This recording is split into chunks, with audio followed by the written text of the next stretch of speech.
আমার কপালে বোধহয় নিউ ইয়ার সেলিব্রেশনটাই লেখা নেই।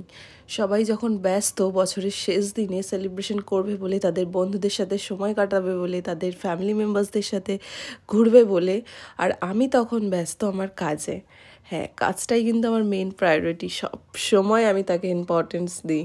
ঠিক এবারেও কিন্তু তার একদম অন্যথা হয়নি। দুপুর 3টে অবধি মেকআপ ক্লাস করিয়ে জাস্ট কোনো রকমে খেয়ে বেরিয়ে পড়েছিলাম আজকের লোকেশনে। আর আজকের লোকেশনটা ছিল কলকাতার বেশ নামি দামি একটা হোটেলে। তাই যতই সেলিব্রেশন হোক না কেন, আমি কিন্তু আমার কাজটাকে ভীষণভাবে এনজয় করি। তো এই যে চলে এসেছি ভিভান্তাতে। রুবির ঠিক পাশেই এটা লোকেটেড ছিল। বাড়ি থেকে খুব একটা বেশি আমার ডিস্টেন্স ছিল না, মাত্র 30 মিনিট দেখলাম সময় লাগলো। আর ঢুকেই তো সেই লেভেলের সিকিউরিটি চেক, এমনটা মনে হচ্ছিল আমি যেন কোনো ক্রাইম করে ঢুকেছি। Just jokes apart.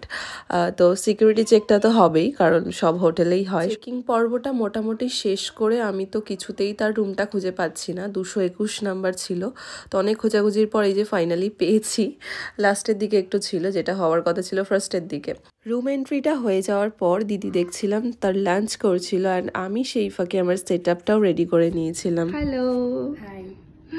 দিদি আজকে একটা পার্টি মেকআপ লুকস নেবে আমার থেকে 31 ডিসেম্বর উপলক্ষে, তাই তো? হ্যাঁ, চলো দেখা যাক কেমন হয় মেকআপটা। এক্সাইটেড? ভীষণ। ওকে, এটা জাস্ট একটা ট্রানজিশন শট ছিল, সেভাবে কোনো মেকআপ ক্লিপস আমি নিইনি বা চাইনি নিতে। দেখো তোমাদের লুকসটা কেমন লাগলো জানিও। আর দিদি আমাকে দুটো গাউন দেখিয়েছিল, তার মধ্যে আমার মনে হলো যে এটা একটু বেশি সুন্দর, যার কারণে আমি বললাম যে তুমি এটাই পরো, তোমাকে খুব সুন্দর লাগবে দেখতে।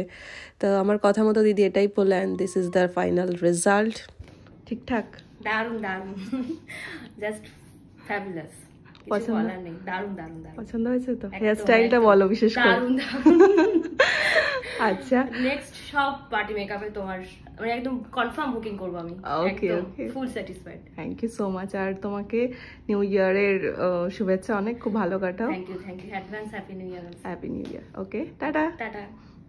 আর তোমরা কমেন্টে অবশ্যই জানিও যে দিদির এই লুকসটা কেমন লাগছে।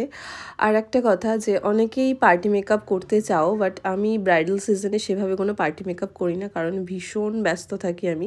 একটা ব্রাইড করার পর আর একটা পার্টি মেকআপ করা কোনোভাবেই পসিবল হয় না।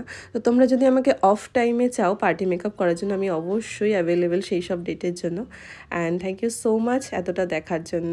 আর সবাইকে হ্যাপি নিউ ইয়ার, খুব ভালো কাটাও তোমরা নতুন বছরটা।